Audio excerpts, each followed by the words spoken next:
En un informe anterior, cuando hablábamos del poderoso Narcosur, nos hacíamos eco de una publicación aparecida en Extra, medio perteneciente a la poderosa red O Globo del Brasil.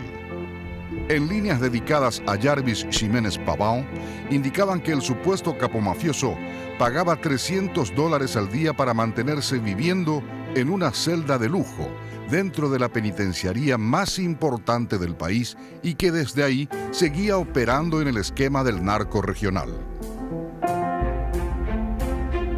Lo que se encontró en Tacumbú supera la línea de la imaginación. Pero ¿cómo se llegó a conocer el sitio de reclusión de Ximenes Pavão? Luego de una historieta política que tiene varios elementos que van desde un supuesto plan de fuga, dinamita mediante, hasta la destitución de una ministra del gabinete de Horacio Cartes. El primer evento fue el hallazgo de dinamita en gel. Según la versión oficial, internos de Tacumbú iban a hacer volar una muralla en un plan de fuga masiva. Pese a que se atribuyó la autoría moral a Jarvis Ximenes, el fiscal Joel Casal le sacó responsabilidad al brasileño diciendo que su fuga no iba a ser posible. Casal, por lo expresado, sabía dónde estaba recluido Pavão.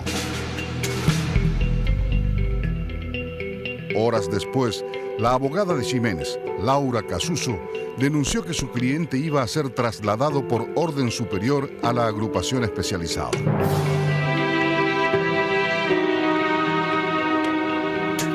Seguidamente, un llamativo documento firmado por el juez Rubén Ayala Brum recordaba a las autoridades penitenciarias que Jarvis Ximenes estaba recluido en Tacumbú por orden judicial.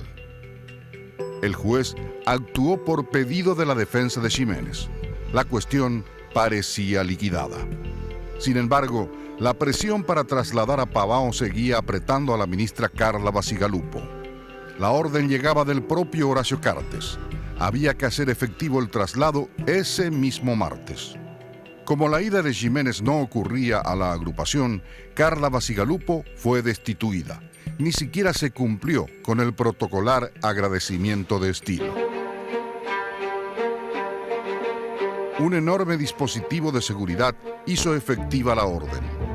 Al frente del Ministerio de Justicia ya estaba como encargado de despacho Eber Martínez, hijo del ultracartista ministro de Defensa Diógenes Martínez. Eber Martínez era hasta ese entonces viceministro de Carla Bacigalupo, pero, según dijo, tampoco sabía nada del lugar de reclusión de Pavão. El sitio donde Ximenes Pavão guardaba reclusión era desconocido para la opinión pública. Luego de la destitución de Bacigalupo y del mentado traslado, las imágenes de la celda fueron publicadas en primer término por el portal digital Hoy, perteneciente al conglomerado de medios del Grupo Cartes. Lo pudo haber quemado a Bacigalupo y quizás a Pavão. Terminó siendo un boomerang para el gobierno, ya que ahora tiene que dar explicaciones. Los funcionarios que hoy están al frente del Ministerio de Justicia y de las instituciones penales estaban obligados a conocer la principal cárcel del país y todos sus rincones. También contar a la ciudadanía cómo es posible que quien es considerado un peligroso delincuente para la justicia y los organismos de seguridad goce, entre otros beneficios, de una comunicación ilimitada. Pavão no solo incumplía el reglamento interno de Tacumbú, sus condiciones de vida dentro del penal también están en contra de lo dispuesto en el llamado Código de Ejecución Penal, la Ley 5162, que además dispone que el juez de ejecución debe controlar las condiciones en las que las personas privadas de su libertad cumplen reclusión. Ahí se abre otro frente, esta vez en el Poder Judicial, donde los jueces tendrán que contar si conocían el lugar de reclusión de Ximenes Pavão o si incumplieron lo que la ley ordena. Ambos extremos son graves.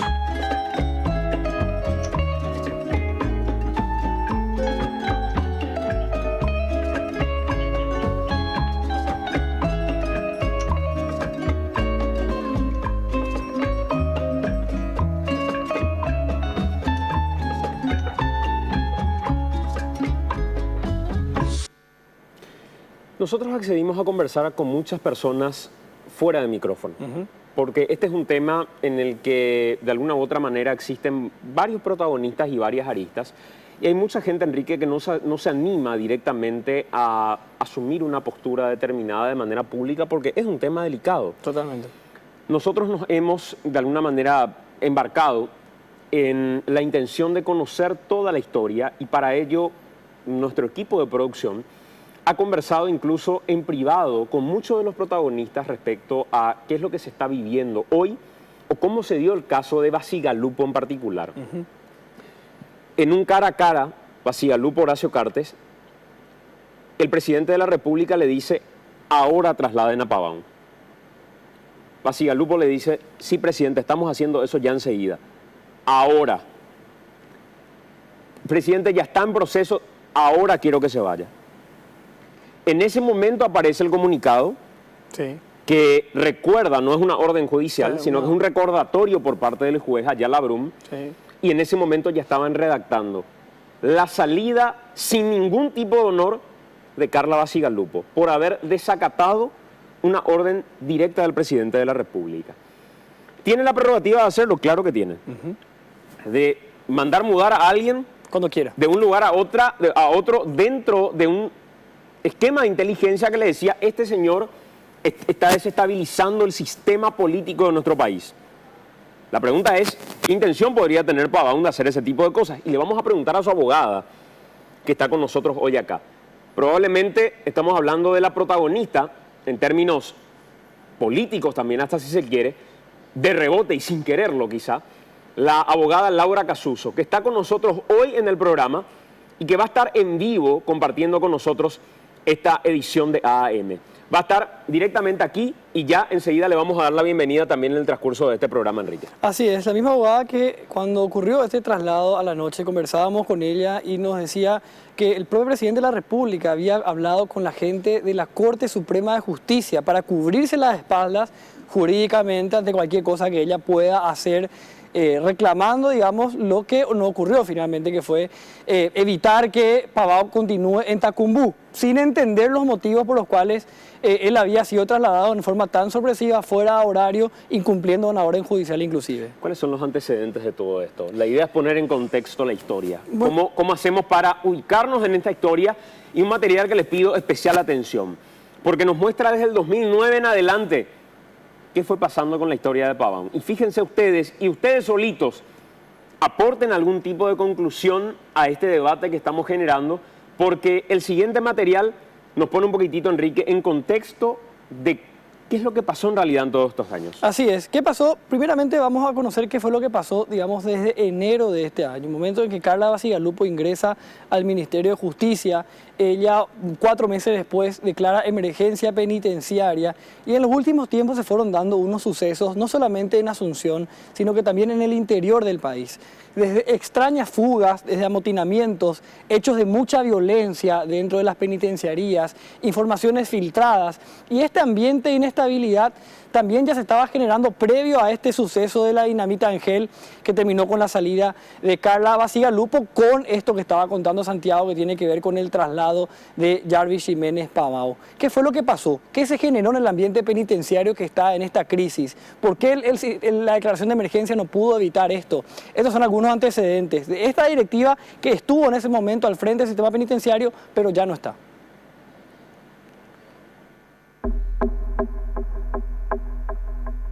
Los últimos meses han sido especialmente turbulentos en el sistema penitenciario.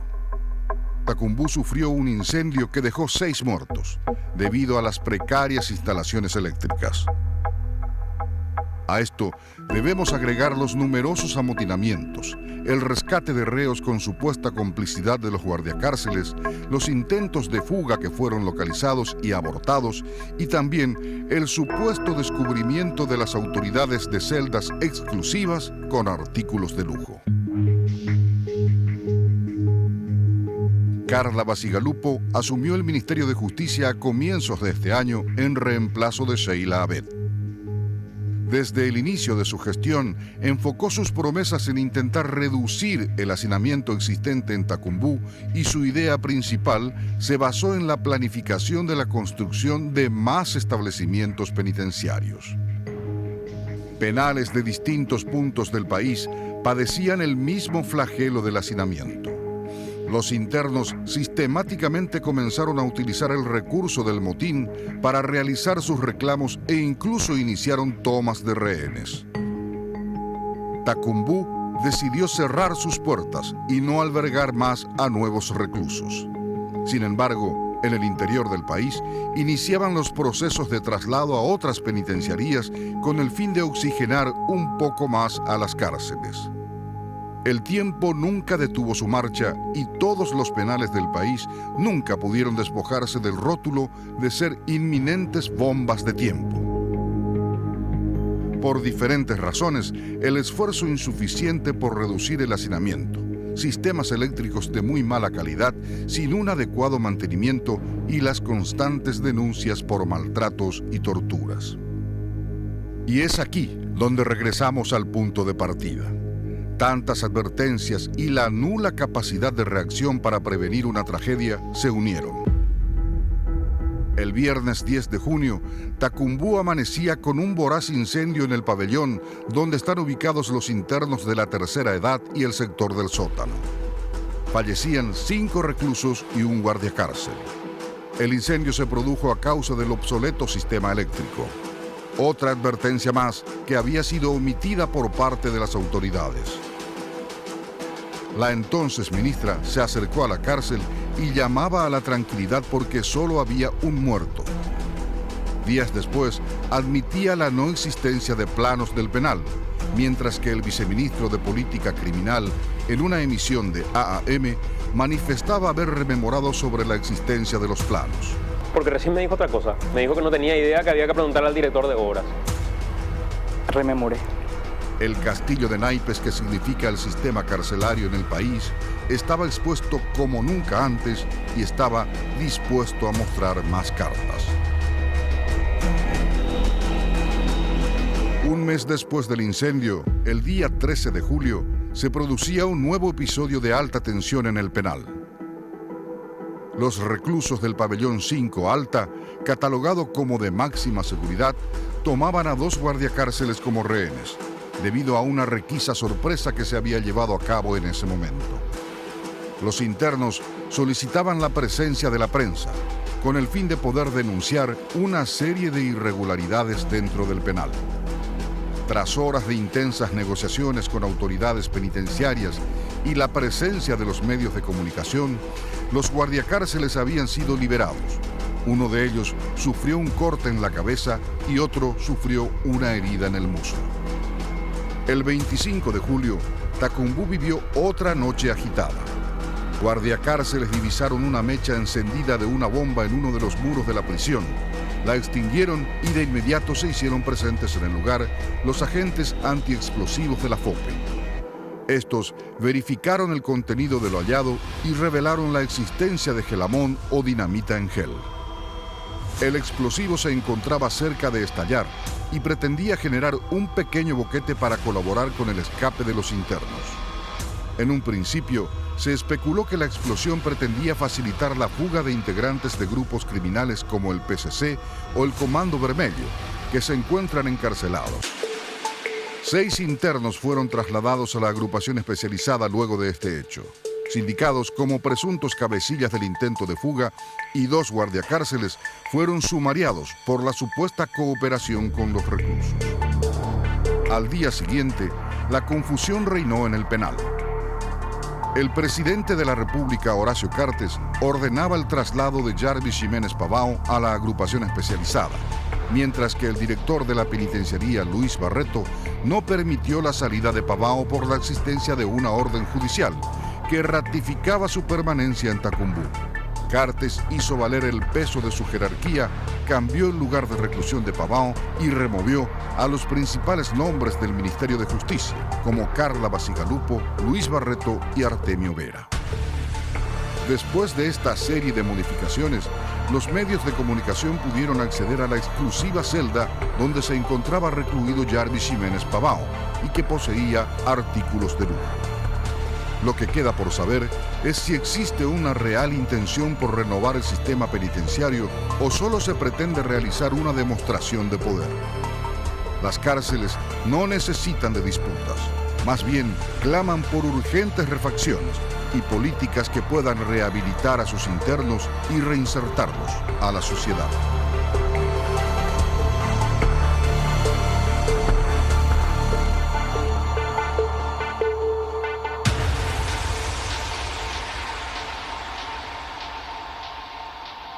con 37 en vivo a través de la RPC. Nos están reportando desde diversos puntos del país y la idea es que podamos seguir hablando de este tema y debatiendo todavía. Nos acompaña la abogada Laura Casuso, que está con nosotros en esta edición de AM. Hola, doctora, ¿cómo estás? ¿Qué tal, Santiago? Buenas noches para vos y tu audiencia. Lo primero que quiero decir es lo siguiente, porque a veces me da la sensación que se confunden un poco los roles. Nosotros vamos a mostrar un material en el cual la abogada Casuso nos afirma una cuestión diferente a la que finalmente se ve dentro del penal de Tacumbú respecto al caso de Jarvis Pavão ante una denuncia que hemos hecho. Vamos a presentarla en un momento, pero a mí me da la sensación que mucha gente lo que cree es que el trabajo de un abogado es el trabajo del gobierno. El trabajo de Casuso es defender a Pavão. El trabajo del gobierno es evidenciar alguna situación de irregularidad que exista dentro del sistema penitenciario. Si a algo o a alguien hay que cargar la tinta por alguna irregularidad ligada a algo que maneja el gobierno, es al gobierno. Casuso, el trabajo que hace es defender a Pavão. No podemos pedirle otra cosa que no sea defender a Pavão porque esa es su tarea, para eso le pagan. Como pagan al gobierno, pagamos a gente del gobierno para que haga su trabajo como debe ser. Lo primero que quiero preguntarte, doctora, es, y te pido que seas absolutamente sincera conmigo, porque se dio en el caso de Pérez Corradi. Pérez Corradi, una persona buscada en Argentina por diversos delitos, fue denunciada en Paraguay no solamente por producción de documentos no auténticos, sino que denunció en un momento haber pagado a toda una estructura de la Policía Nacional y a altos niveles del gobierno para tener inmunidad dentro del país y estar escondido todo el tiempo que estuvo escondido. Palabras más, palabras menos, lo que Pérez Corradi dijo es: yo le pagué a policías y a gente de alto nivel de seguridad de este gobierno para que me escondan de la justicia argentina y me den protección porque me estaban buscando. Cuando Pérez Corradi entró a ese terreno, la extradición salió en una patada y lo enviaron a su país. Para nosotros en la interpretación lo que hicieron con Pérez Corradi es acelerar su ida de Paraguay, porque si contaba aquí, en el marco de la investigación, a quienes había sobornado y quienes recibieron esa plata, la historia se iba a complicar para muchos. Entonces lo mandaron a su casa a Pérez Corradi. ¿Es cierto que quieren hacer lo mismo con Pavão? Bueno, Santiago, infelizmente, oficialmente, yo no tengo comunicación ni de los motivos del traslado. O sea, si bien es cierto que la administración dependiente del Ministerio de Justicia tiene facultad para proceder al traslado por razones de seguridad, no menos cierto es que en el caso de Jarvis Jiménez Pavão, él ya tiene una condena, por ende tiene un juez de ejecución. Entonces, la obligación del ministerio era informar de manera inmediata al juzgado por qué motivos lo habían trasladado, porque es el juzgado el responsable de ese reo como juzgado de ejecución. En cuanto al tema de la extradición, realmente yo también escucho, es más, me han informado que hay un gabinete de abogados por parte del Ejecutivo, no sé de cuál de los órganos del Ejecutivo específicamente, que se encuentran estudiando la posibilidad de supuestamente indultarlo en el mes de diciembre para que él sea extraditado. eso es una información que no puedo probar, es un comentario más que me ha llegado de los otros tantos comentarios que me han llegado, porque oficialmente como defensa y ni siquiera las autoridades jurisdiccionales, que en este caso sería la competencia del juez de ejecución, fue informada de todo este tipo de situaciones que se han ido presentando. Indultarlo a Pavón con fines de extradición en el mes de diciembre. Esa es la última información que me llegó hoy. Vamos a seguir hablando sobre eso, me parece un tema clave y sumamente importante. Queremos seguir presentando antecedentes de toda esta historia y para ello Enrique Dávalos está con Vanessa Silguero, nuestra periodista del área judicial, que va a aportarnos más elementos, más documentos en el marco de toda esta historia. Y atiendan bien. Gracias, señor. Y fíjense en esta historia en la que se demuestran muchas contradicciones y gente que ya sabía cómo funcionaba este esquema y en un momento negó que este esquema funcione en cuanto a las celdas VIP. ¿Qué tal, Vanessa? Buenas noches. Buenas noches, Enrique. También el saludo a Santiago y a la audiencia de AM. Efectivamente, estas irregularidades, beneficios, privilegios en el penal de Tacumbú ya fueron denunciados el año pasado en el Ministerio Público, donde desde hasta ahora no hay resultados. No hay una persona imputada todavía y no sabemos qué trabajo ha hecho la agente fiscal que ha investigado desde el año pasado esta denuncia que fue justamente presentada por la entonces ministra de Justicia, Sheila Abed, sobre un caso en particular. Y hablamos de la celda VIP de Carlos Rubén Sánchez, actualmente procesado por lavado de dinero. Recordemos que él estuvo en prisión durante 6 meses y vamos a ir a la publicación que él hacía en la cuenta de Facebook, donde justamente denunciaba, sí. Ahí podemos ver en esta fotografía, él agradecía a toda la gente de Capitán Vado y celebraba la victoria de su hermano Denilson Sánchez como intendente de Capitán Vado. Y ahí vemos la fotografía en su propia celda. Así es, demostrando que existe una celda VIP donde él incluso tenía una computadora y podía estar monitoreando lo que estaba pasando en estas elecciones. Esta foto él levantó a su cuenta de Facebook y a partir de esta foto, decías, Vane, Sheila Abed, en vez de tomar medidas dentro de Tacumbú, va directamente a la Fiscalía. Va directamente a la Fiscalía. Podemos mencionar que, según ella mencionó también, que fue el motivo principal para destituir al entonces director del penal de Tacumbú, Gerardo del Valle. Este hecho en particular ella denuncia ante la Fiscalía el 27 de julio del año 2015, donde es sorteada la agente fiscal Alicia Saprissa. Le consultamos qué trabajo ella ha hecho, porque ya pasó más de un año de esta presentación y dijo que ya en varias oportunidades ella se ha constituido en el penal de Tacumbú. Es muy fácil poder identificar a quienes eran las autoridades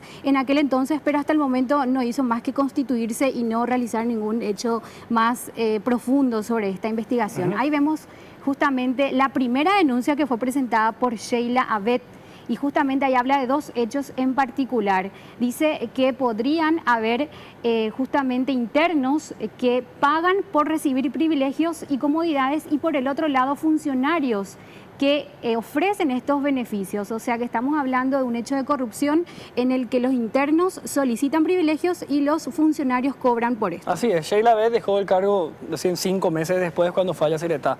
Tenemos la siguiente placa donde se ve también que ella de alguna manera comunica esto al propio fiscal general del Estado, de esta situación de privilegios dentro de Tacumbú, y denuncia esto ante el máximo, digamos, la máxima autoridad del Ministerio Público. Meses después, justamente el 24 de noviembre del mismo año, 2015, nuevamente Sheila Abed presenta esta nota ante el fiscal general del Estado y ahí vemos la parte principal y lo más grave, porque Sheila Abed ya estaba advirtiendo sobre esta situación de corrupción y dice justamente que había ya construcciones y refacciones de obras realizadas en la institución por los propios internos, lo que estuvimos viendo justamente en el caso de Pavao. Hablaba también de otros insumos también de procesos judiciales por el que pagan los internos a los funcionarios del Ministerio de Justicia. Si bien no daban nombres, pero eso obviamente ya quedaba a cargo de la agente fiscal Alicia Saprissa, pero hasta el momento no hubo respuestas. Esta fue la segunda nota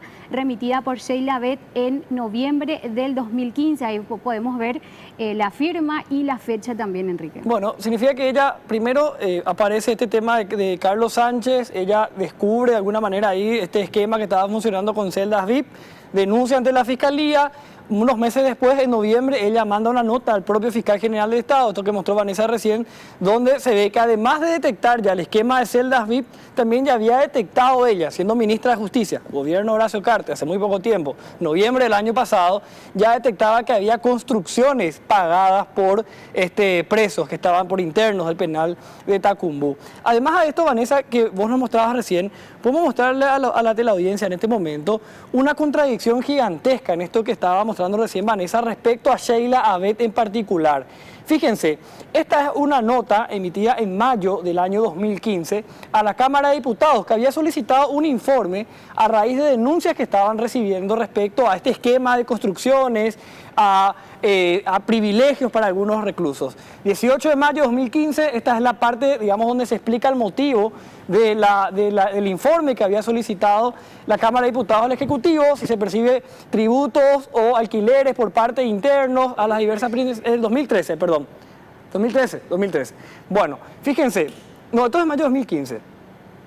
Esto es mayo de 2015 y es ahí lo más llamativo. Fíjense el contenido de esta nota. Pasamos a la siguiente placa para ver parte de lo que tiene que ver con esta nota. Fíjense, esta es parte del documento. En este documento además se puede ver la negativa que hacía el Ejecutivo con Artemio Vera, director de institutos penales, que estaba firmando esta nota, con Sheila Abed y con el propio presidente de la República, que rubricó con su firma esta presentación a la Cámara de Diputados. La administración penitenciaria estaba obligada a proporcionar insumos necesarios para mantener en condiciones limpieza, higiene y salubridad el sector destinado a las visitas privadas. En conclusión, no corresponde el pago alguno para acceder a dicho beneficio. Uno de los párrafos de este documento que tiene muchas páginas. Vamos a la siguiente parte, resaltamos solamente muy pocas partes de este documento, ya incluso en conversaciones durante la semana en la Red Paraguaya Comunicación, el diputado Edgar Acosta, que fue el encargado de recepcionar y de haber solicitado este informe, reconocía y decía que fue una mentira de Sheila Abed en ese momento, del Ejecutivo, de Artemio Vera también, haber negado la existencia de celdas VIP.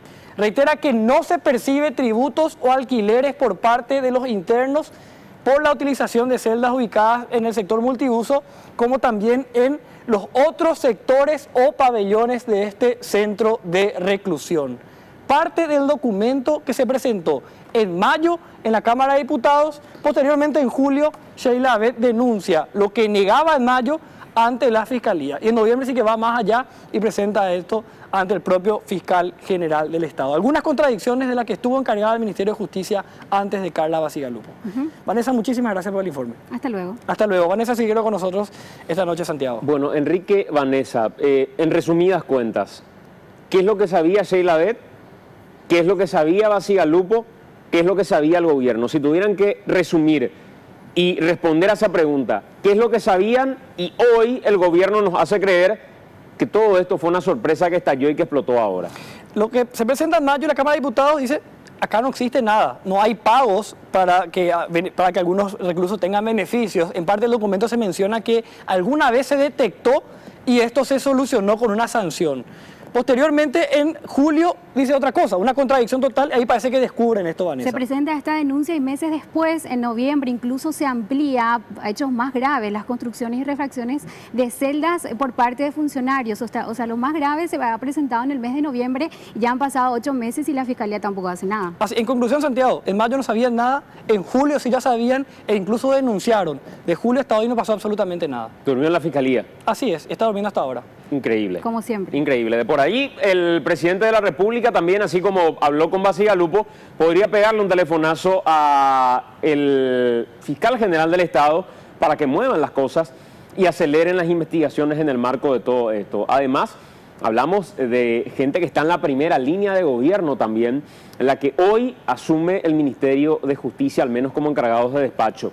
El actual encargado de despacho es el hijo de Diógenes Martínez, ministro de Defensa del gobierno de Horacio Cartes, el hombre que le propuso en algún momento llegar a la presidencia de la República, cercano a él, y el hijo, el fiscal, conoce el sistema judicial, estamos hablando de Ariel Martínez, y fue la persona que propuso también la reforma constitucional, en teoría para una cuestión judicial, pero en realidad ahí de por medio también lo que quieren meter es el tema de la reelección probablemente. Así que también es importante conocer un poco ese entretelón de toda esta historia. En vivo desde Tacumbú, un equipo periodístico, estamos frente a la Penitenciaría Nacional de Tacumbú. Nosotros en este momento, nuestro compañero Ricardo Alderete está en ese lugar. Si me confirman que lo podemos saludar, ya vamos a saludarlo también a Ricardo. Ricardo, ¿cómo estás? Buenas noches. ¿Qué tal? Buenas noches, Santiago, Enrique, toda la teleaudiencia, la RPC. Estamos justamente acá en vivo frente a la Penitenciaría Nacional Tacumbú, en compañía también de David Romero, un expreso que hace 1 año y 2 meses nada más está en libertad. Él cumplió una condena de 5 años, había entrado en junio del 2010 y estamos acá para realmente hablar con él desde la penitenciaría, Santiago. Bueno, en breve vamos a estar con vos. Gracias, Ricardo. En vivo, desde frente al penal de Tacumbú. Doctora, ¿por qué se desata toda esta historia? Dicen que tu cliente quiere desestabilizar al gobierno de Cartes. ¿Qué interés tiene Pavão para desestabilizar al gobierno? ¿Qué busca tu cliente? Mira, es una cosa que tanto para mi cliente como para mí, es lo más absurdo que pudimos haber escuchado. Ya hemos escuchado un montón de absurdos en los 6,5 años que él lleva preso aquí. Ya hemos escuchado de todos. Pero desestabilizar el gobierno, ¿por qué? ¿Cuál sería el objetivo? ¿Candidatarse para presidente? Es un absurdo. Es un absurdo. Quien quiera desestabilizar un presidente o un ministro es con el objeto de tener algún tipo de aspiración política o un candidato eventualmente, cosa que no existe, no tiene lógica. ¿Pavão financió campañas políticas en algún momento? Esa es una gran virtud que tiene el señor Pavão. O sea, a la política él no le da dinero, porque él siempre dice que los políticos solo prometen a la hora de las campañas y cuando asumen tienen el gran problema de la amnesia. Entonces no se acuerdan de nada de lo que han prometido. Pero con el dinero que tiene Pavão, con lo que hizo dentro del penal y con el dinero que mueve, me imagino que más de una vez le golpearon la puerta pidiéndole dinero para financiar campañas políticas. De todas las banderas políticas. No te puedo dar nombre y apellido porque son tantos e innúmeros en tanto tiempo que es de todas las banderas políticas. Y siempre ha existido la misma respuesta. Para política no doy dinero. Me piden para construir un colegio, doy. Me piden para dar un plan de alimentación para un instituto de benefacción, doy. Para política no doy. ¿Cuánto dinero invirtió en Tacumbú? No tengo números claros, pero imagínate que en 6,5 años que él lleva preso ahí, además de lo que ustedes han podido ver, la parte del pabellón que está construida al lado de la iglesia adventista, aparte de toda el área que ha refraccionado, porque no es que él ha construido, ¿no es cierto? Porque no hizo una construcción. Sí, en la parte de abajo se estaba haciendo una construcción debajo de lo que sería el acceso al salón multiuso. Se estaba haciendo unos cuartos, ahí funcionaba una herrería, se sacó la herrería de ese lugar. Se estaban haciendo unos cuartos que tuvieran un poquito de mejor condiciones, ya que en esos cuartos yo recuerdo que tenía un cliente que dormía, se subía colgándose de una cama con otra cama, porque le tocaba dormir a una distancia no más de 15 centímetros del techo, porque era una encimadera de camas, sí. Unas camas que sí, fabrican ahí adentro, o camas de madera que entran, pero les cortan las patas y las van encimando, ¿no es cierto?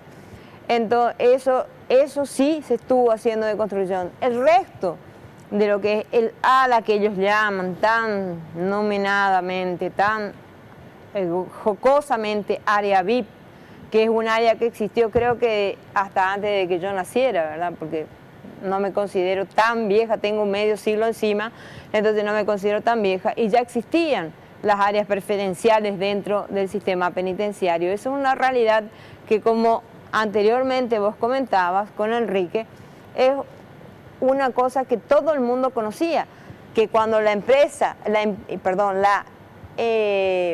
prensa entraba, ellos mostraban lo que querían que se viera es una cosa, pero la realidad verdadera, la realidad real, valga la redundancia, ha existido eternamente. ¿Cuáles eran las obras? Me decís que no tenés un monto aproximado de cuánto pudo haber invertido en Tacumbú. ¿Cuáles fueron las obras que hizo Pavón dentro de Tacumbú? Rápidamente citarlas en una lista mental que tenés seguro. Bueno, él cuando entra a Tacumbú, lo primero que él trata de hacer es ver la gente a la que él pudiera servir, porque es un hombre que no sabe estar sin hacer nada. Entonces, ¿qué es lo que él conoce fehacientemente? Es la Biblia. Entonces trató de buscar el acercamiento, traer gente que pudiera tener interés en lo que es conocer la Biblia y conocer a Dios. La iglesia adventista. Entonces de ahí comienza el tema con la iglesia adventista. Esa gente que iba a hacer los cursos ahí arriba en el lugar donde él lo habían localizado desde un inicio, pero no en ese cuarto porque a él lo mudaron innumerables veces de diferentes habitaciones, esa gente vivía en condiciones paupérrimas abajo. Y él dijo, no puedo permitir que mis hermanos espirituales sigan viviendo de esta forma. Entonces, de corazón, preguntó, solicitó las autorizaciones pertinentes, ¿no es cierto? No sé si de manera verbal, si de manera escrita, pero el hecho es, está a la vista, las cosas se han hecho, construyó el pabellón y construyó la iglesia ¿Estas son las fotos del día de la inauguración, doctora? Sí, son las fotos de esa época. Estas son fotografías del día en que inauguraron la iglesia construida por Pavón. Y el pabellón. ¿Ustedes tienen forma de demostrar y de decir, efectivamente, esto fue construido por mi cliente? Claro, sin ningún problema. Sin ningún problema. Están todos los documentos, toda la contabilidad, los albañiles que han ido a trabajar ahí, el maestro mayor de obra que ha hecho esa construcción, lo ha hecho. ¿Qué hizo Pavón? Pavón en sí no podía ir a decirle al Ministerio de Justicia, señores, hagan un convenio conmigo que yo voy a donar esto, porque iba a quedar, obviamente, en descubierto una situación de que un interno hace más por el servicio penitenciario de lo que hace el Estado. Voy a jugar de defensor de Eber Martínez. Voy a jugar de defensor de Martínez. Aparecen sus fotos en esta inauguración. Yo podría decir perfectamente, yo hice un convenio con la iglesia adventista. Yo no sé si la plata la puso Pavón. La pudo haber puesto el presidente de la República también, yo no tengo idea. Mi convenio no es con Pavón. Mi convenio, y digo, mi convenio en el sentido de gobierno, no en el sentido de Martínez en particular. Mi convenio es con la iglesia adventista. De dónde ellos sacan el dinero es un tema de ellos. Genial, sí, eso puede llegar a ocurrir y de hecho te estoy diciendo, el señor Pavón, ¿qué hace? Habla y dona a la iglesia adventista y la iglesia adventista hace los trámites legales para darle la, digamos, transparencia jurídica que debía tener para estar instalada dentro de la Penitenciaría Nacional de Tacumbú. Pero hasta que eso ocurrió, ya todo el proceso de construcción estaba en camino. Y esto no solamente lo voy a demostrar yo con documentos que sí tengo jurídicamente, porque ya entendí de que al final, como una persona que hace una ayuda y colabora con la gente, termina siendo denunciada. Lo denunció a Pavón y me denunció a mí, el doctor Eber Martínez específicamente. Y creo que continúa haciendo denuncias, que obviamente en su momento me tocará defenderme. No va a ser fácil porque, como acaba de decir, es hijo de un ministro de Defensa, es hermano de un fiscal y él está con un cargo también en el Ejecutivo, hoy como encargado de despacho. Entonces, obviamente, no me va a ser fácil entablar una defensa, pero confío que con toda la situación mediática que se dio, los jueces no se dejen influenciar o los fiscales, y al momento de tener pruebas en manos, hagan lo que corresponde a derecho. Ellos sabrán lo que deben hacer. No es algo que yo estoy diciendo, quiero que hagan de esta forma. Vamos a hacer nosotros una pausa, vamos a establecer un corte. A la vuelta de la pausa vamos a seguir conversando con la doctora Casuso. Ya está en los estudios de la Red Paraguaya de Comunicación también el encargado de despacho del Ministerio de Justicia, el doctor Eber Martínez. Aclaro primeramente porque ese fue el compromiso que hemos tomado con el encargado de despacho. Las notas van a ser separadas, vamos a hablar nosotros con Laura Casuso por un lado y por el otro lado tenemos a Eber Martínez porque de alguna manera fue la forma en la que la producción ha mencionado que se iba a desarrollar la dinámica del programa. Yo voy a proponer la idea que ellos compartan juntos el programa y si uno de los dos se opone, obviamente no lo vamos a hacer. Le voy a preguntar eso a la doctora Casuso, le voy a preguntar eso al doctor Martínez también, pero luego de que cada uno exponga lo suyo, de la posibilidad de que compartamos el programa. Si uno de ellos no lo quiere hacer, directamente no lo vamos a hacer por respeto al compromiso que hemos asumido con los entrevistados también en el programa de hoy. Así que cada uno decidirá y cada uno sabrá si es que podemos conversar abiertamente con documentación que tenga cada uno respecto a este tema en particular. Yo te quiero preguntar de manera clara, doctora, ¿por qué se da la tensión en la que hoy inclusive quien está a cargo de esa cartera, el doctor Martínez, dice, yo no voy a ceder en esta historia y yo voy a llegar incluso judicialmente a donde tengo que llegar para que sea castigada la abogada de Jarvis Pavón, en este caso usted? Yo entiendo que él tiene que hacer su parte para defenderse en el sentido de que si habiendo tomado conocimiento de las irregularidades, que irregularidades las llaman ellos, ¿verdad? Yo a mi cliente no le puedo decir estás haciendo algo irregular desde el momento que él tiene autorización de alguien, evidentemente tiene que tener la autorización, porque si no él por sí solo y por la fuerza no va a ir a hacer algo dentro de un lugar donde él está recluido. Por más que sea Jarvis Pavón, siempre fue una persona que supo obedecer las disposiciones del régimen penitenciario. Entonces yo entiendo que el señor Eber Martínez hoy tiene que esgrimir determinados mecanismos para poder deslindar responsabilidades. Yo no estoy diciendo que él esté haciendo un papel absurdo en este momento, no. Él tiene que tener y tiene que ver por qué si él ya tuvo conocimiento antes, ya no presentó una denuncia a la Fiscalía General, por qué si él ya fue a una inauguración, no trató de interiorizarse y decir, bueno señores, y me cuentan, la Iglesia Adventista hizo esto, pero la Iglesia Adventista tiene fondos para hacer esto. Se habló de más de 1.000 millones en algún momento. No sé de cuánto exactamente, pero vamos a hacer las cosas a la inversa. Yo en mi carácter de responsable de cualquier cartera ejecutiva, me voy a un lugar que está bajo mi responsabilidad y veo cosas que en teoría se supone o ellos dicen no tenían conocimiento de lo que se estaba haciendo y obviamente, ¿qué voy a decir yo? Bueno, ¿y esto? ¿Quién autorizó? ¿Dónde está la documentación? ¿Por qué no me la están trayendo? Ah, no, lo que pasa es que mi cargo me limita a esto. Ah, bueno, ¿y por qué me limita a esto? Yo soy el encargado de poner, no sé, los espejos de lo que es la terminación de la obra de una vivienda, pero veo que los cimientos se están hundiendo y se están rajando y voy a permitir que se hundan que esos cimientos terminen cayendo, muera quizás gente inocente por efecto de eso, y porque mi ocupación era nada más que ocuparme de la instalación de los espejos, no voy a hacerme responsable o no voy a interiorizarme o no voy a decir eso está mal hecho, se está cayendo, va a morir gente, esto puede ocurrir un accidente. Por decirte, es una explicación para tratar de más o menos simplificarte. ¿Usted tiene algún problema de sentarse a debatir con el doctor Martínez? Bajo ningún punto de vista. Ningún inconveniente. Le quiero preguntar lo mismo al doctor Martínez, si es que le acercan un micrófono. Le quiero consultar si es que él tiene un micrófono. Doctor Martínez, primero agradecerle porque es el primer encargado de despacho del Ministerio de Justicia que acepta venir al programa. Eso considero absolutamente sano. Hemos invitado a Sheila Bet, no quiso venir.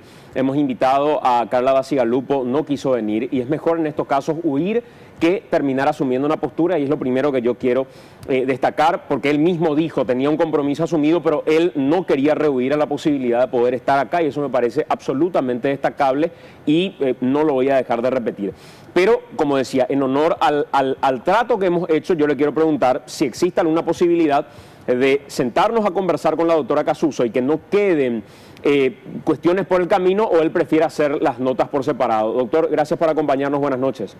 Buenas noches, Santiago, buenas noches a la abogada también y a toda la audiencia. ¿Usted tendría algún problema, doctor, de compartir la mesa con la abogada Casuso? Bueno, una cuestión fue acordada claramente que acabas de mencionar. Mi inconveniente no es debatir con Laura Casuso en particular. Acá hay una cuestión que es de interés público, que no podemos negar que fue disparada por las condiciones en que estaba su cliente.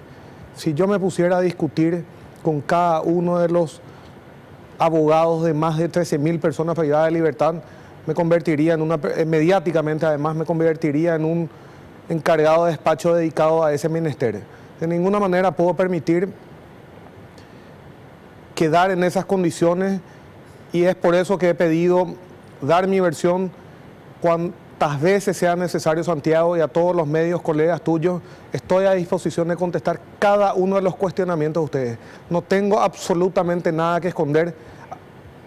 Hay organizaciones que permean mucho más allá de los organismos gubernamentales, que van a todos los estamentos de la sociedad, que están acostumbrados a comprar conciencia. La mía no han podido ni la van a poder. Entonces, de ninguna manera me voy a prestar a eso que le estoy diciendo. Yo voy a debatir contigo, voy a sentarme a contestar cada uno de tus cuestionamientos cuantas veces sea necesario, pero no me voy a sentar con una persona que forma parte de una estructura que defiende a organizaciones dedicadas a lo que todos sabemos, al narcotráfico, al lavado de dinero, condenadas, personas condenadas por esos hechos punibles. También señalar que esta misma abogada ha confesado ser gestora de pagos de sobornos que han sido motivo de mi denuncia, y no puede negar en ninguna materia, de ninguna manera, porque he acompañado audios y filmaciones que voy a seguir ampliando cuantas veces sea necesario, presentar ante la Fiscalía General del Estado una denuncia contra personas innominadas por cohecho pasivo, cohecho activo y soborno. Entonces, Santiago, tenés el espacio, tenés toda mi buena voluntad para debatir contigo y con todos los cuestionamientos que lleguen a tu mesa. Correcto, y lo vamos a hacer por separado porque, repito, ese fue un compromiso asumido, pero tenía la obligación de preguntarle también, pero vamos a respetar ese trato. Me quedaba con lo último. ¿Ustedes van a denunciar a la abogada Casuso, o particularmente en base a las declaraciones de Casuso, por una cuestión de soborno a personas ligadas al sistema penitenciario paraguayo, doctor? La denuncia fue formulada el día jueves a la mañana, acompañando un audio del miércoles a la noche a una emisora AM en la que ella mencionaba todos los pagos que ha hecho su cliente. El día jueves ha mencionado que ella misma se encargó de suspender la edificación de la ampliación de lo que es en efecto una ampliación del sector VIP, que vamos a demoler esta misma semana. Mañana estamos pidiendo un anticipo jurisdiccional al Ministerio Público, que va a tener que pasar por el juzgado penal, y vamos a pedir para que quede la constancia exacta de esa estructura que están construyendo, que ella dijo que suspendió, que va a ser un perjuicio para los internos que eran pagados por ella para continuar con esa edificación. El Estado paraguayo no puede estar mendigando, mucho menos a personas privadas de libertad que deben estar sometidas a la disciplina penitenciaria. Entonces vamos a dar un gesto de que sea contundente. Vamos a demoler esa edificación, y no es un antojo mío, es una orden del presidente Horacio Cartes. ¿También va a ser demolida la iglesia adventista que fue construida con dinero de Pavón? Eso se va a evaluar, se va a investigar, porque fue en el marco de un convenio con la iglesia adventista, y se debe determinar exactamente quién financió esa edificación.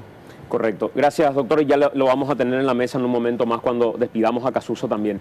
Doctora, usted va a ser denunciada por soborno, ya fue denunciada por soborno, es lo que dice el doctor Martínez. Sí, yo quiero aclarar que en ningún momento, ni he admitido, ni he aceptado, y sigo negando haber entregado dinero, porque justamente una de las cosas de las cuales yo, Laura Casuso, me he cuidado siempre y en todo momento es de ser alguien que tuviera que entregar dinero. ¿Por qué? Porque sé que en cualquier momento pueden hacer digamos, una mala pasada y querer involucrarme en algún hecho delictivo, ¿no es cierto?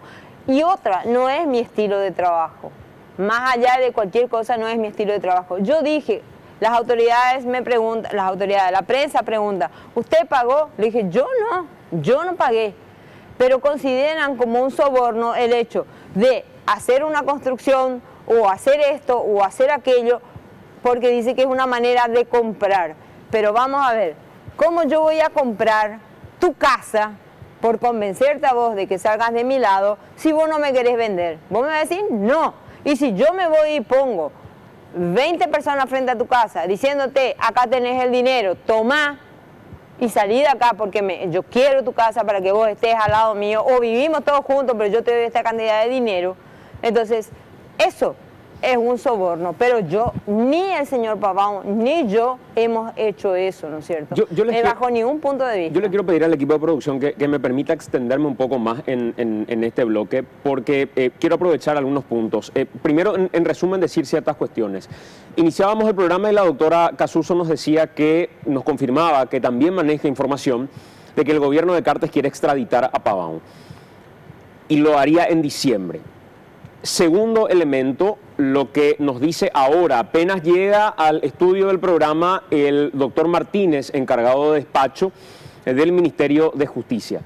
Se van a demoler las celdas VIP por orden del presidente de la República, Horacio Cartes, y ya han denunciado a la abogada Casuso por haber admitido en audios, en medios de comunicación, si no estoy trascordado es en Radio Ñandutí, donde hizo esa declaración que hace referencia el doctor Martínez, de haber pagado supuestamente sobornos a la estructura penitenciaria o gente que forma parte de esta estructura penitenciaria. El convenio con la Iglesia Adventista, un convenio a revisar, y me lo dijo el doctor Martínez en una comunicación telefónica y seguramente lo vamos a volver a charlar aquí. No tendría ningún inconveniente en el caso de encontrar que realmente existió financiamiento con Pavón, de cortar ese convenio con la Iglesia Adventista. ¿Eso es correcto, doctor, lo que estoy diciendo? Si existió financiamiento por parte de Pavón, ustedes no van a tener ningún inconveniente en cortar todo tipo de vínculo con la Iglesia Adventista e inclusive llegar a la misma decisión que tomaron ahora con las celdas VIP de demoler ese espacio. Así mismo, Santiago. Esta es una declaración que nos hacía la doctora Casuso y quiero compartir, doctora, porque te tengo que pedir una explicación al respecto. Hace un par de semanas en AAM, cuando le preguntábamos respecto a esta denuncia de un pago de $300 de manera diaria para gozar de los privilegios que tenía Pavón dentro del penal de Tacumbú y una denuncia que habíamos hecho también al respecto. Fíjense en lo que nos respondía la doctora Casuso y le voy a preguntar respecto a ese tema. Preguntarte puntualmente, en el documento que se veía, en el material que nosotros hacíamos referencia, se hablaba de las condiciones de prisión de Pavón en general, el monto que le costaría tener el lugar que tiene dentro de la penitenciaría de Tacumbú. Hoy ustedes están pagando algo, en algún momento se pagó algo, él está en un lugar especial respecto al resto de la población. ¿Dónde está y cómo está Pavón en Tacumbú?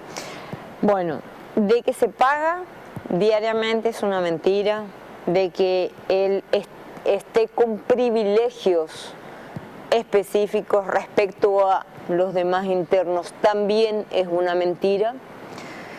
Él no se encuentra en un lugar privilegiado, sencillamente la penitenciaría se encuentra, digamos, por cuestiones, imagino que por cuestiones internas de organización del presidio, se encuentran sectores donde están, por ejemplo, las personas que están detenidas por violación, sector de las personas que están detenidas por tráfico, sector de la gente que está por robo.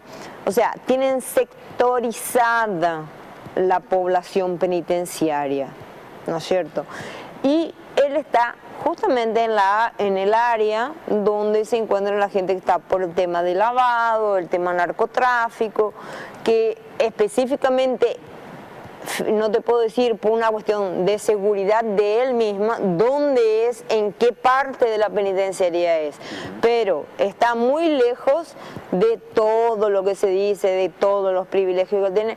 Prueba de ello es que el día del atentado del señor Jorge, cuando yo necesité saber del estado de él, me vi obligada a llamar a la guardia, porque es uno de los pocos internos que respeta las condiciones de la penitenciaría en cuanto al sistema de uso de teléfono y todo ese tipo de situaciones que se dan porque vemos cada vez que hay alguna intervención dentro del penal, vemos que se incautan teléfonos, un montón de cosas. Sin embargo, es uno de los detenidos o de los presos o de los condenados cumpliendo condena que guarda, digamos, todos los requisitos que son exigidos dentro de la penitenciaría.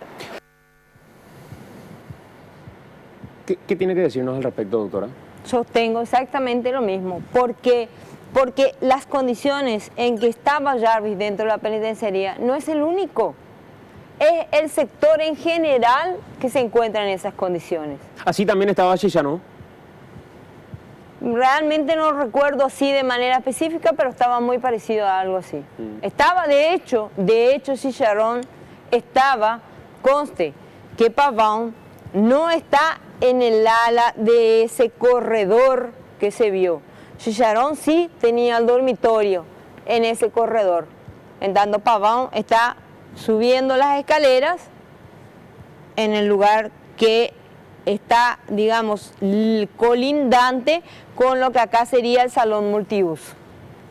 Me están diciendo que, y lo digo de esta forma rápidamente, me están enviando mensajes desde Tacumbú en este mismo momento y me están diciendo que ahora están procediendo a vaciar las celdas VIP. Que en este momento están procediendo, tengo entendido que se va a permitir un ingreso de medios de comunicación el día de mañana, le quiero preguntar eso al doctor Martínez también, pero en este momento me dicen desde Tacumbú que están vaciando las celdas VIP. Ricardo Alderete está en Tacumbú, ¿vos tenés algún movimiento ahí en la zona? ¿Sabés de algo que pueda estar pasando, Ricardo? No, Santiago, acá la zona está totalmente restringida. Había hablado con el jefe de seguridad y nos dijo que exclusivamente nos mantengamos hasta acá, hasta donde nos ven ahora, porque es una zona restringida las 24 horas del día y que no podemos acercarnos hasta más adentro, ¿verdad?, la penitenciaria. Esas son órdenes de arriba, me decía el propio jefe de seguridad de Tacumbú. Bueno, de última, al propio ministro encargado de despacho le podemos pedir la posibilidad de verificar si es que eso está pasando, porque finalmente él tiene la chance de poder ordenar que se dé ese ingreso y que podamos verificar si están mintiendo, diciendo desde dentro de Tacumbú que están vaciando las celdas VIP o qué es lo que está pasando dentro del penal en esa área en particular a esta hora de la noche. Enrique, vamos con vos. Gracias, señor. Y este esquema de lujos, digamos, en los que vivía Jarvis Jiménez Pavão, algo que se hizo público en la semana, vamos a recordar un poco cuáles son estos lujos de Pavão con los cuales él vivía dentro de su celda en Tacumbú, y vamos a hacer un poco de historia, porque la abogada Laura Casuso decía en algún momento que desde el 2009, año en que ingresó Pavão a Tacumbú, él vivía en las mismas condiciones. Todas las autoridades que pasaron por el Ministerio de Justicia desde el año 2009 y a lo mejor tenían conocimiento de esto. Hacemos un poco de historia y vamos a ver estos lujos de la penitenciaría, los lujos del penal de la celda particular de Pavão.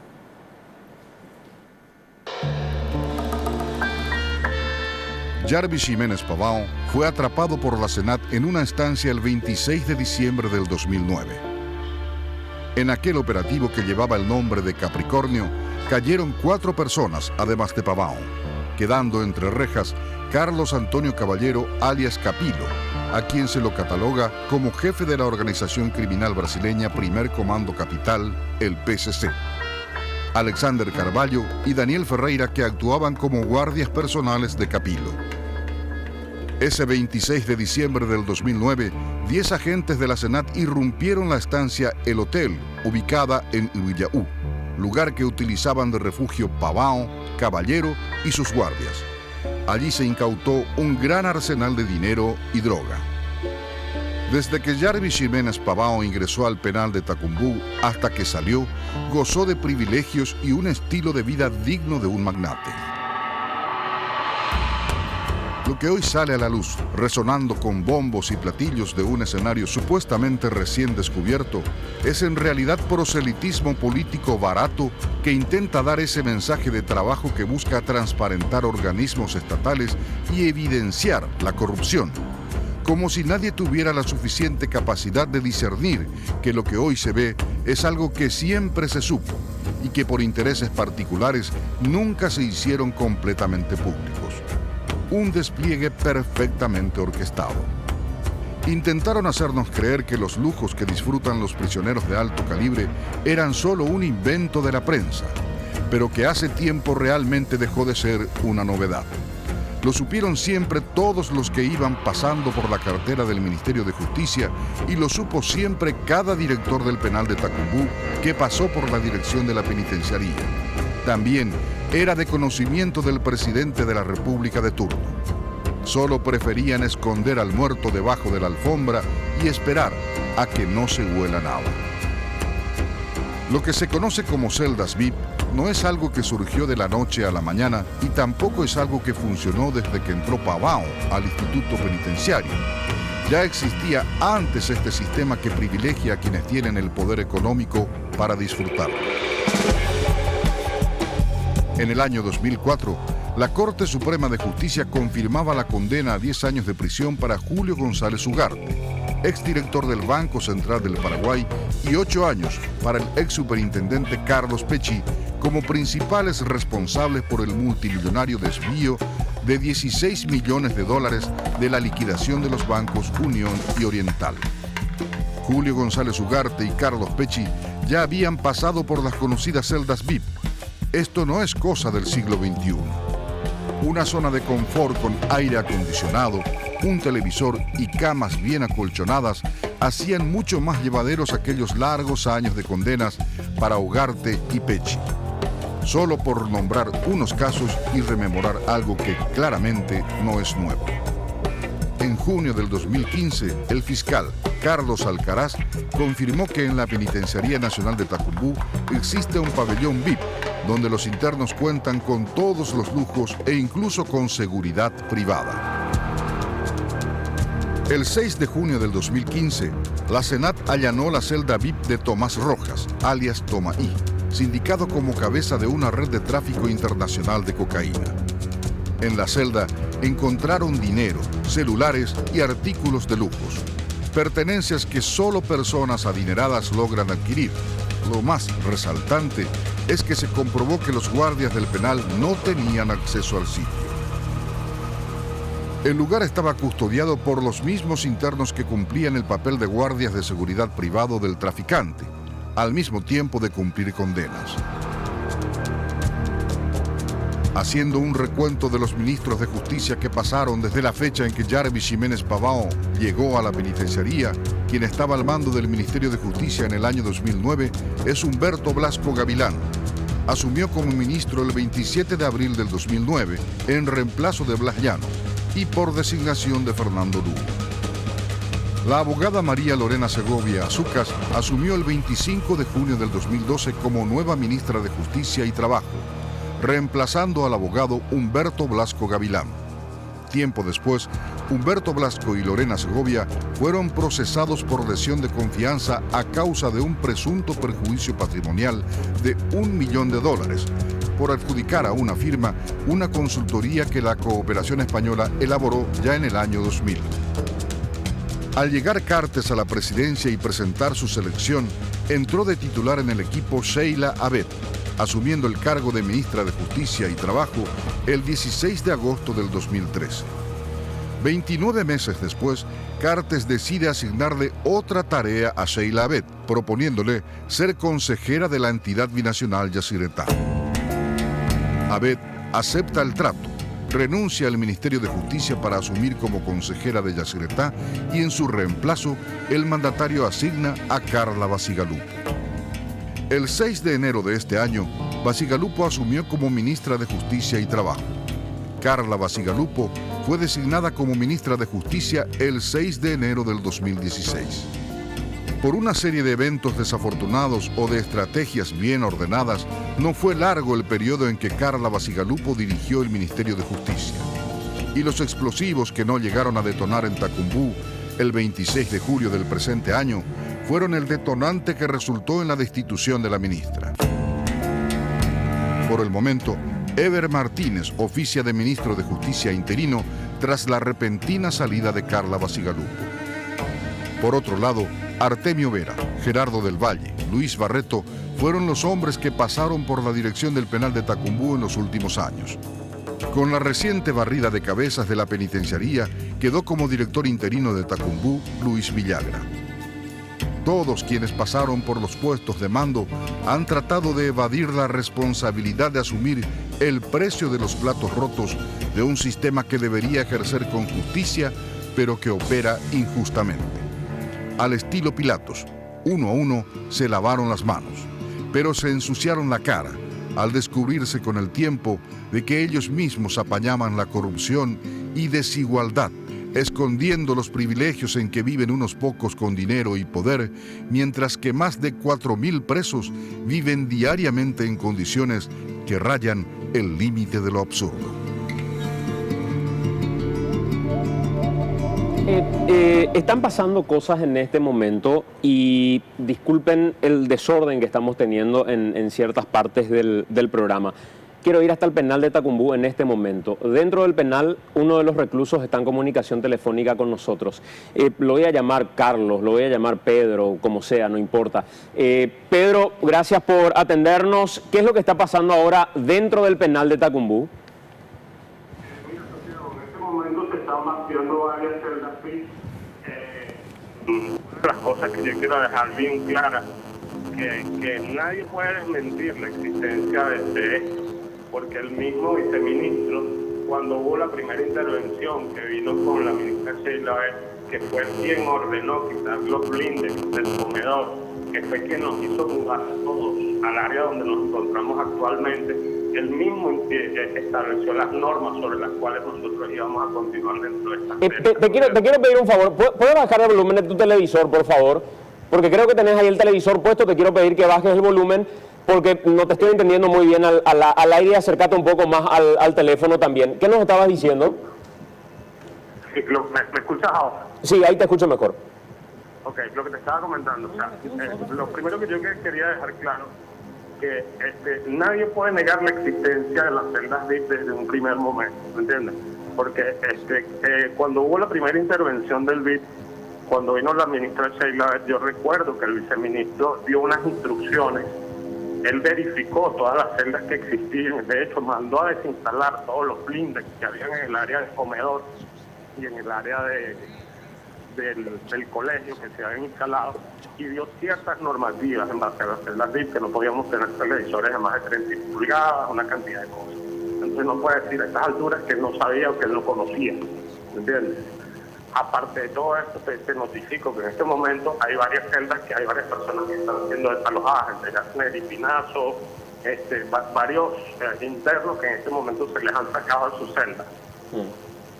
Yo tengo algunas imágenes que cuando me confirme la producción quiero mostrar, de otro sector al que no ha accedido la prensa en el recorrido que ha hecho en estos días, cuando asumió finalmente Martínez.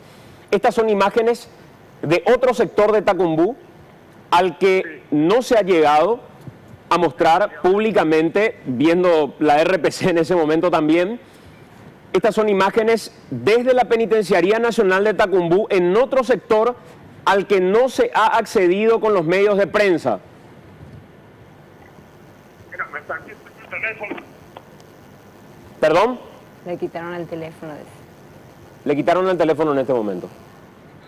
Le quitaron el teléfono en este momento mientras nos estaba reportando desde el penal de Tacumbú. Doctor Martínez, ¿qué pasa? Santiago, cuando esté en la mesa, conversamos, esto no fue lo pactado. Me parece que tu incisividad es bastante temida en general. Yo no he temido a tu incisividad, mucho menos voy a temer a Laura Casuso, pero esto no fue lo acordado. Cuando esté en la mesa conversamos ella no va a estar como de todos los aspectos. Lo pactado ¿Me vas va a dar 5 minutos? No, nosotros vamos a estar hasta que vos expliques todo lo que tengas que explicar, bueno, doctor. Cuando quiera, Santiago, te doy todas las explicaciones que hagan falta. Fantástico. No hay ningún inconveniente. Doctora Casuso, gracias por acompañarnos, gracias por estar con nosotros. Te agradezco. Solo quería aclarar dos cosas, Santiago. En primer lugar, quería aclarar de que cuando entré a la Facultad de Derecho, yo no entré para defenderle ni al sacerdote, ni a la monja, ni al papa. Yo entré para defender personas que estuvieran al margen de la ley, sea cual fuere el delito, es mi deber profesional defender.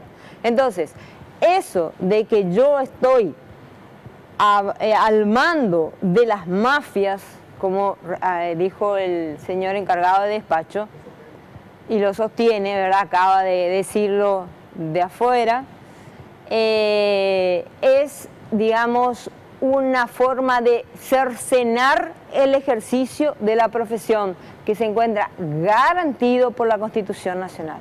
Y otro punto que quiero aclarar es, existe un reglamento que el Ministerio de Justicia haya alguna vez expuesto ante los 4.000 y pocos reos o 13.000 y pocos reos que tiene el país en general, donde digan que en el lugar donde ellos guardan reclusión pueden limitarse a tener esto